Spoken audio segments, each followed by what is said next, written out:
Bonjour à vous, mes chers participants et participantes du VIP Club. Aujourd'hui, nous démarrons notre cursus sur les mudras. Celui-ci va être long. On pourra faire les 108 mudras que j'ai prévu de voir avec vous. On pourra le faire rapidement. Mais ce qui nous intéresse, c'est de ne pas uniquement écouter la théorie, mais surtout de pratiquer chaque mudra. Et le seul moyen de le pratiquer confortablement, c'est de se laisser du temps. C'est pour cette raison que je vous donnerai une mudra par mois et la vidéo sur la mudra comprendra et la théorie et la pratique. Ainsi, vous allez mieux mémoriser et surtout, vous aurez du temps pour la pratique. Après chaque pratique, essayez de vous souvenir de l'état que tel ou tel mudra vous procure et procure à votre corps surtout. Il n'est pas possible de garantir à 100% que vous atteindrez le même état à chaque fois, car vous et moi, nous évoluons et nous irons de plus en plus loin, de plus en plus profondément à chaque pratique. Cependant, certaines composantes de cet état seront répétées. Et c'est ce dont notre corps se souviendra. Essayez à chaque nouvelle pratique, la première, la deuxième, la troisième fois, chaque mudra, vous allez la pratiquer avec moi, mais par la suite, essayez de mémoriser ces sensations corporelles propres à chaque mudra.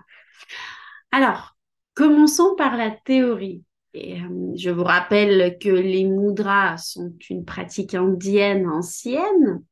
Tout d'abord, les mudras sont utilisés dans la danse indienne, dans les danses, puisqu'il y en a plusieurs. Et ceux qui regardent les films indiens, ceux qui aiment danser, et ceux qui vont suivre donc ce cursus, avec le temps, vous allez comprendre quel type d'état est inhérent à chaque geste de la danse indienne. Outre les danses, les mudras sont visibles sur les images des divinités indiennes et sur les statues des dieux dans les temples indiens, notamment les mudras qui incitent à des états méditatifs. Dans notre cursus, nous allons voir tout type de mudras. Alors, certaines mudras seront orientées davantage sur l'état de santé de votre corps et d'autres sur l'état d'esprit. Néanmoins, chaque mudra a un potentiel très holistique. Et il y a une partie de l'effet et sur la santé et sur le psychisme. À part la mudra d'aujourd'hui, l'ordre dans lequel nous allons étudier les mudras sera décidé grâce à mon jeu de tarot. Je lui poserai tous les mois la question: quel état est important ce mois-ci pour notre VIP Club? Et en fonction de la réponse, je choisirai la mudra qui correspond à tel ou tel état. Soyez certain que vous n'êtes pas ici par hasard et que la mudra choisie vous parlera également. Aujourd'hui, c'est une exception. Nous allons étudier Hakini Mudra parce que elle inclut tous nos doigts et j'aimerais vous l'expliquer rapidement aujourd'hui, expliquer quel doigt est responsable de quel élément. Nous allons approfondir nos connaissances avec chaque cours, ne vous inquiétez pas. Si vous avez des ongles longs et que vous ne pouvez pas mettre le bout des doigts ensemble, si vous n'arrivez pas à faire ça, alors essayez de mettre soit, bon, moi ça va, j'ai coupé mes ongles, mais dans le cas où ils sont longs, effectivement, ça va gêner. Donc essayez de mettre soit votre doigt gauche sur votre doigt droit ou votre doigt droit sur votre doigt gauche. Alors, ne me posez pas la question, je ne sais pas c'est quoi le plus correct.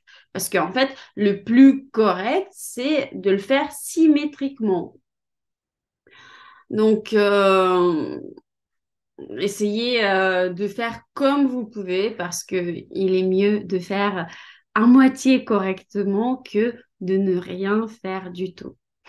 Avant de commencer, laissez-moi dire encore quelques mots sur les mudras en général. Nous allons seulement étudier la partie des mudras qui est liée aux mains. Nous n'allons pas avoir affaire avec les mudras qui sont liés à la langue uniquement. Il y a aussi les mudras qui se font avec les coudes, avec les orteils et ainsi de suite. Tout existe. Il y a aussi les mudras qu'on fait avec tout le corps et qui deviennent progressivement des asanas.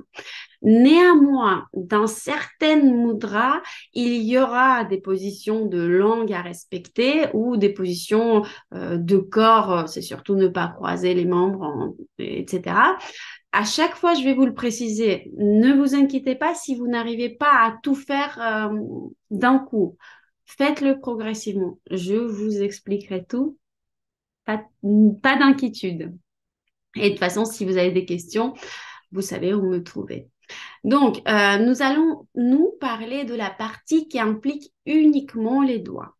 Ce type de mudra est le plus facile et le plus confortable à faire. Ainsi, dans le métro, par exemple, vous ne ferez pas l'asana du chien tête en bas. Mais vous pouvez bien sûr faire une mudra. Euh, Après, si l'effet sur votre état émotionnel est important pour vous, il est alors préférable de faire une mudra dans le calme et tranquillité. Néanmoins, faire une mudra dans le métro aura déjà des conséquences sur votre corps physique. Donc, ne vous en privez pas. Pour beaucoup, les mudras seront la voie vers le yoga. Et en tout cas, ils seront une étape importante sur le chemin de prise de conscience de votre corps. D'ailleurs, je sais qu'il y a des professeurs de yoga parmi nous et pour vous, ça sera un excellent complément à votre pratique.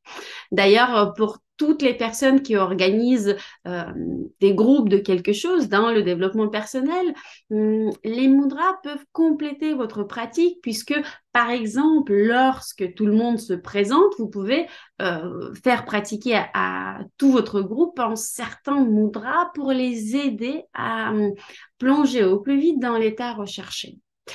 Les mudras améliorent la santé de votre corps, votre état mental, augmentent votre motivation et très vite, vous allez le remarquer. Mais pourquoi les postures des doigts sont-elles si efficaces? Nous savons combien le massage des pommes, la réflexologie sont efficaces. Nous avons des points de correspondance pour tous les organes sur la paume de la main. Les mudras agissent davantage sur les canaux et les éléments de votre corps. Il y en a 5, on les verra. Donc, ils agissent plutôt sur les canaux par lesquels les énergies circulent plutôt que sur des points spécifiques liés à chaque organe. Les canaux permettent de débloquer la circulation des énergies entre tous les organes et tout est lié dans notre corps. Les mudras aident l'énergie d'un organe particulier à circuler avec le moins d'entrave possible là où elle doit aller. Par exemple,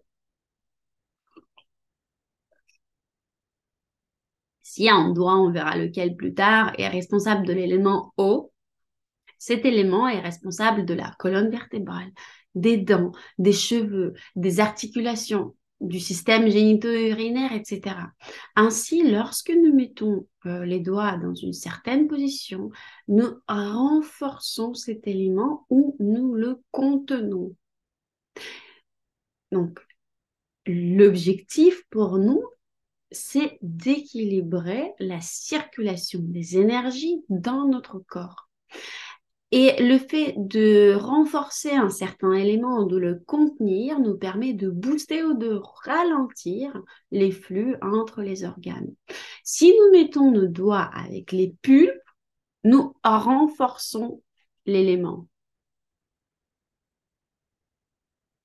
Si nous mettons la pulpe d'un doigt quelque part à la base du doigt, nous équilibrons et retenons tel ou tel élément. Si on met le pouce qui est responsable de l'éther à n'importe quel doigt, on renforce tel ou tel élément. Chaque détail est important. Mais là, j'essaie vraiment de survoler le tout. On va à chaque cours approfondir nos connaissances. Et avec Hakini Mudra, vous allez vraiment avoir un énorme bloc d'informations. Parfois, il y a plusieurs variantes pour faire une mudra. On le verra tout à l'heure avec Hakini Mudra. Et je vais tout commenter par rapport à chaque mudra. C'est pour ça aussi qu'on va en faire qu'une seule par mois. Les règles générales maintenant pour exécuter toutes les mudras. C'est de s'asseoir ou de s'allonger dans une posture ouverte et détendue dans laquelle vous vous sentez à l'aise. De préférence avec un espace nettoyé et dégagé autour de vous. Si ce n'est pas le cas, ce n'est pas grave. Rappelez-vous qu'il vaut mieux faire que de ne pas faire du tout.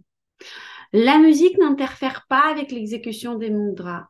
Je ne mettrai pas de musique car vous avez tous des goûts différents en matière de musique et si vous désirez pratiquer tel ou tel mudra avec la musique, je vous laisse mettre cette musique chez vous, parallèlement à à la vidéo de la pratique de tel ou tel mudra.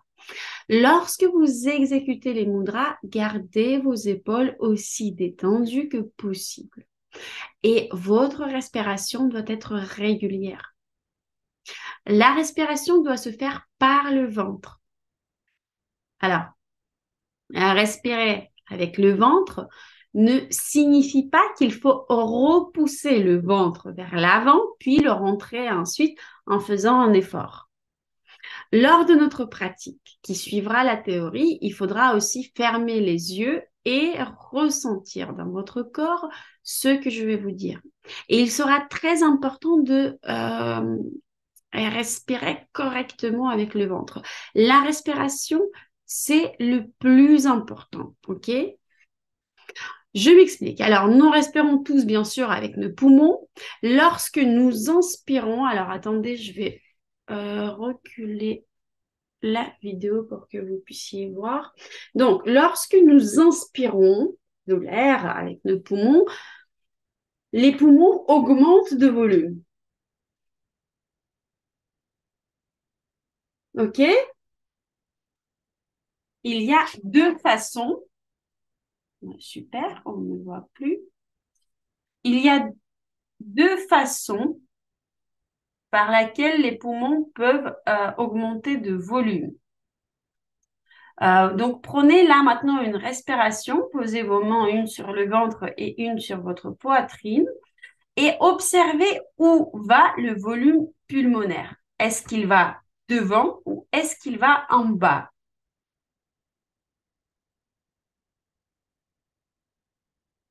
Il y a donc deux possibilités. La première, c'est quand le volume des poumons augmente vers l'avant et alors vous respirez avec vos épaules et votre sternum. Donc, vous allez voir mes épaules dans ce cas-là vont bouger.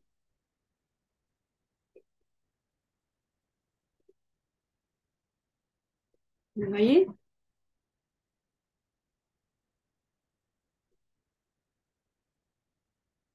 J'exagère un peu pour que vous voyez bien, hein. Après, la deuxième option, et c'est celle qu'on va rechercher, c'est là où les poumons augmentent de volume vers le bas. En fait, ce qui pousse le diaphragme vers le bas. Il n'y a aucun effort en ce moment-là sur le ventre. C'est les poumons qui travaillent, qui poussent le diaphragme vers le bas. Et donc, le dernier fait de la place pour les poumons dilatés et comprime en même temps les organes internes, tout votre abdomen. Donc, je vous le montre, j'exagère aussi un peu.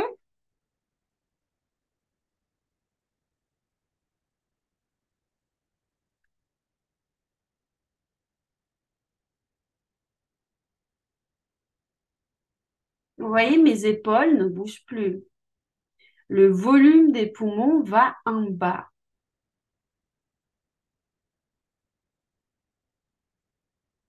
J'exagère un peu parce que chez moi, ça ne bouge pas énormément lorsque je fais la respiration ventrale.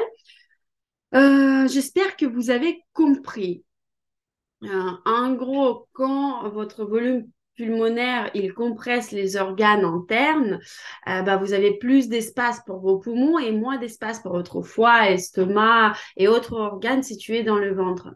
Et parce que votre diaphragme est tiré vers le bas, vos organes internes sont comprimés et commencent souvent à ressortir devant, comme si vous gonflez le ventre, mais pas nécessairement beaucoup, vous l'avez vu chez moi. D'où l'erreur, d'où certaines personnes croient que lorsqu'on respire par le ventre, bah, il suffit de faire, je sais pas, ça. Mais non, c'est en fait, c'est vraiment le volume de l'air qui descend vers le bas et non pas devant, ok?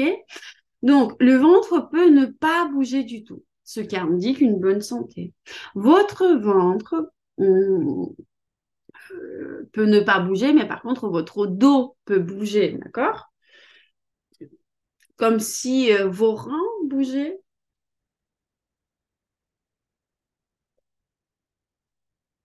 Mais la chose la plus importante, c'est que votre diaphragme se déplace vers le bas. Et ce type de respiration est très sain pour notre corps. Chaque respiration est un massage de vos organes situés dans votre ventre. Donc, placez vos mains sur le bas de vos côtes et lorsque vous inspirez, essayez de pousser vos mains avec la partie de votre abdomen sur laquelle elle repose, ok?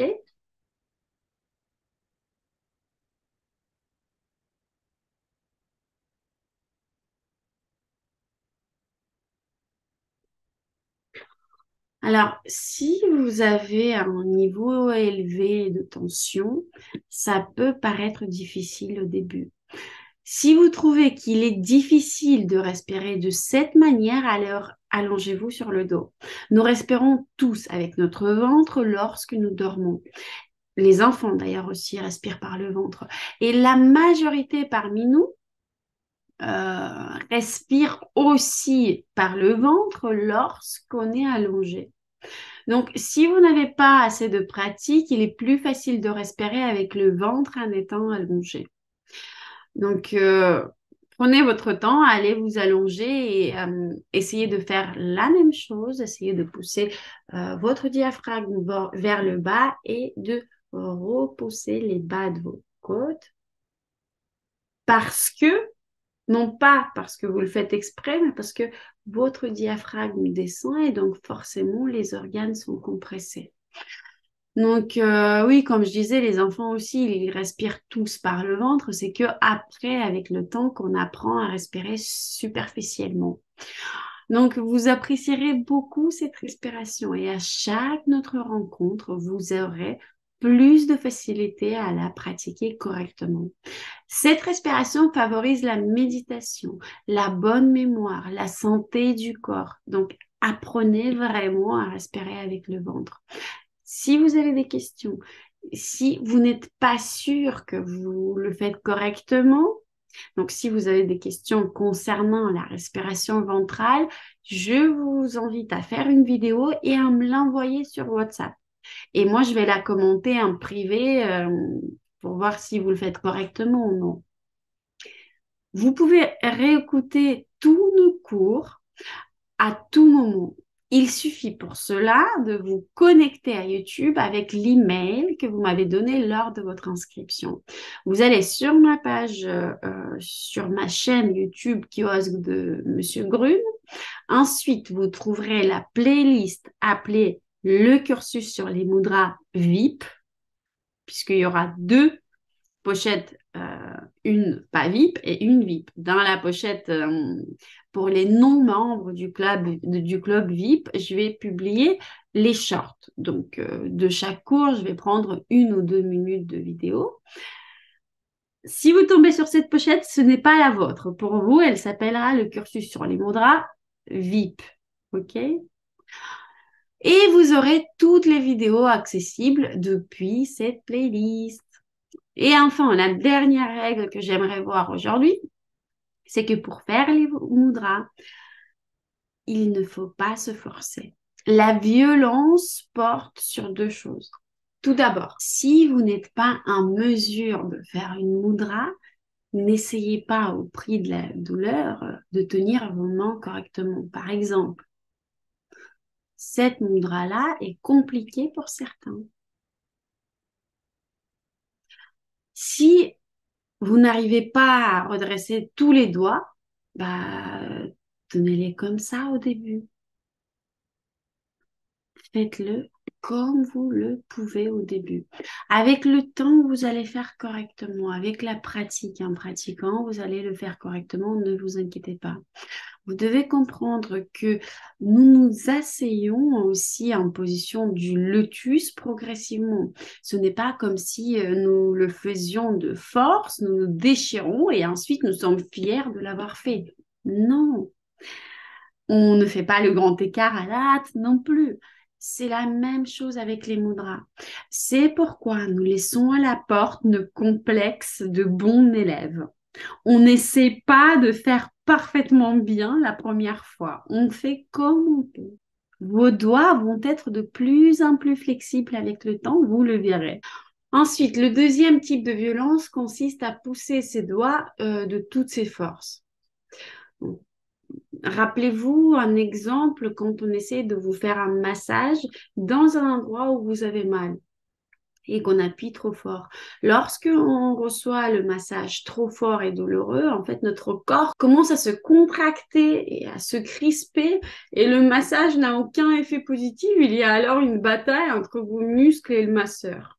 Si vous voulez masser en profondeur, faites-le lentement parce qu'on ne peut pas passer à travers la tension musculaire de manière violente et rapide. Nous ne pouvons aller que lentement à la vitesse à laquelle le corps est prêt à s'ouvrir. C'est la même chose pour les mudras. Plus c'est fort, mieux c'est, ne fonctionne pas ici, ok? Dans les mudras, il doit y avoir un toucher sûr mais doux. Imaginez que vous tenez la tige d'une fleur vivante entre vos doigts. N'allez pas la serrer comme ça pour vous faire mal. Vous allez faire tout doucement. Vous ne devez pas la faire tomber, cette tige, ni trop la presser. Mais ne vous inquiétez pas, après chaque partie théorique sur les mudras, vous aurez une pratique avec cette mudra. Et dans la pratique, je vais vous rappeler les principes de base. Donc aujourd'hui, votre partie théorique, elle sera particulièrement longue puisque je tiens à vous expliquer 2-3 trucs de plus. Mais sinon, en général, ça ne dépassera pas 15 minutes. Ce sera plutôt entre 5 et 15 minutes pour la partie théorique. Et ensuite, on va pratiquer entre 10 et 20 minutes pour la pratique. Je vous conseille vraiment de vous exercer et de pratiquer les mudras avec moi d'abord. Et ensuite, quand vous vous serez habitué, faites-le vous-même tout seul. Mais avant tout, pour développer cette sensibilité corporelle, cette conscience corporelle, il est important de le faire ensemble, puisque j'attirerai votre attention là où c'est nécessaire. Encore une fois, donc, si vous ne vous sentez pas à l'aise dans une position dans laquelle je vous suggère de le faire, alors les premières fois, faites-le de la façon dont vous vous sentez à l'aise. OK? Je vais couper la vidéo maintenant pour refaire un enregistrement pour la Hakini Mudra.